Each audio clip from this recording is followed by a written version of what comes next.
Since Hurricane Katrina emptied New Orleans of its residents, a battle has been waged over the future of the city. The struggle over what the new Orleans will look like and who will return to live here largely depends on the future of the city's public housing developments, and this week is a crucial showdown in that fight. The city began demolitions last Wednesday, which, if completed, will destroy 4,500 units of public housing, making way for mixed-income neighborhoods with only 800 units of public housing, an 82% reduction in size. 41,000 affordable rental units were destroyed by Hurricane Katrina, and the city is facing an acute housing shortage. Rents have almost doubled since before the storm, but HUD, the Federal Housing Authority, is pressing ahead with the demolition. 50% of families who want to but are unable to return to New Orleans make less than $20,000 a year. Watching the demolition of part of their housing development from across the street, residents of B.W. Cooper believe that the city does not want them back. They want us out. I think they want the land right up in here. They want this land right here. If you don't have the money, because the housing is going up, everything going up, so if you poor, you got to get out of here, man.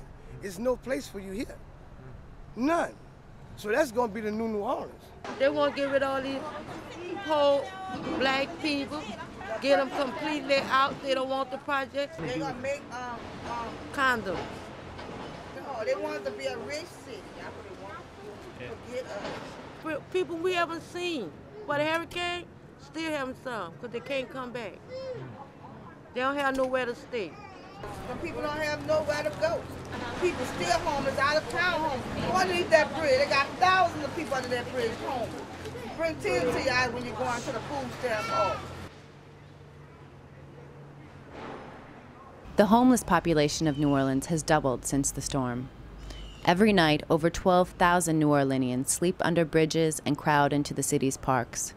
Hundreds pitch their tents and blankets in this plaza in front of City Hall, within sight of the mayor's office. According to Unity, a charity that is working with the city to relocate the plaza's homeless, at least a third of the homeless here work steady jobs. I make $8 an hour right now, which is not hitting on nothing. You need a job at least starting you off $21 an hour. Then you're okay. $8 an hour after taxes is nothing. It's kid wages. During the hurricane, I was sitting on my porch. I heard him crying over a little transistor radio I had ran by batteries. You know, talking to the governor, talking about the president. I need to get some goddamn help down here. I heard this man crying. I said, oh, right, you know. But you know what? After all is said and done, he's just like them. So, Mr. Mayor, why don't you give us some help down here? That's all I can say.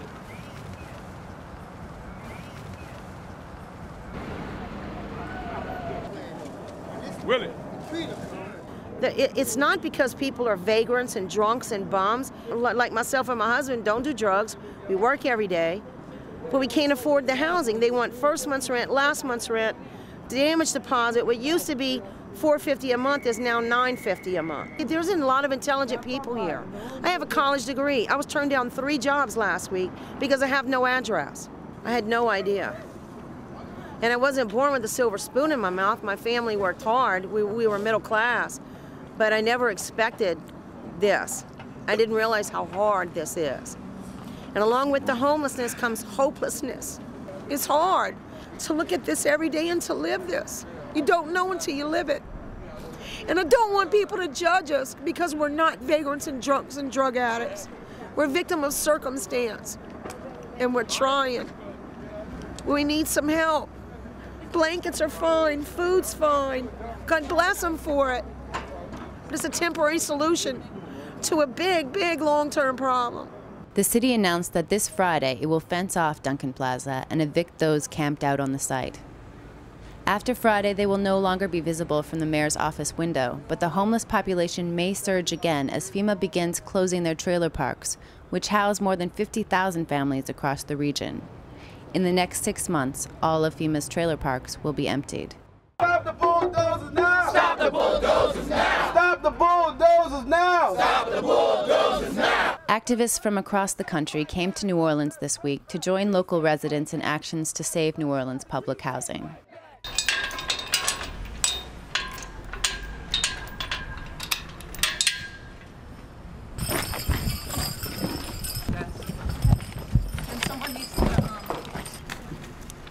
Get off here. Stop the demolition now! Stop the demolition now! Stop the demolition now! Stop the demolition now!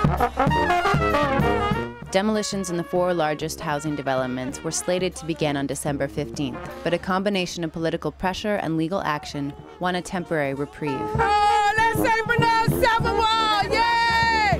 We gotta take it back! Now the fate of New Orleans public housing lies in the hands of the City Council.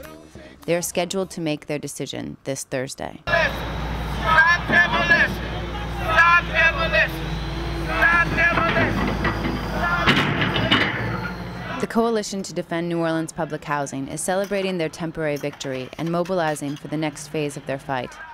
They say that more is at stake than the future of their city. They warn that the new New Orleans is a testing ground for national policies and are calling for support from across the country. Demolitions!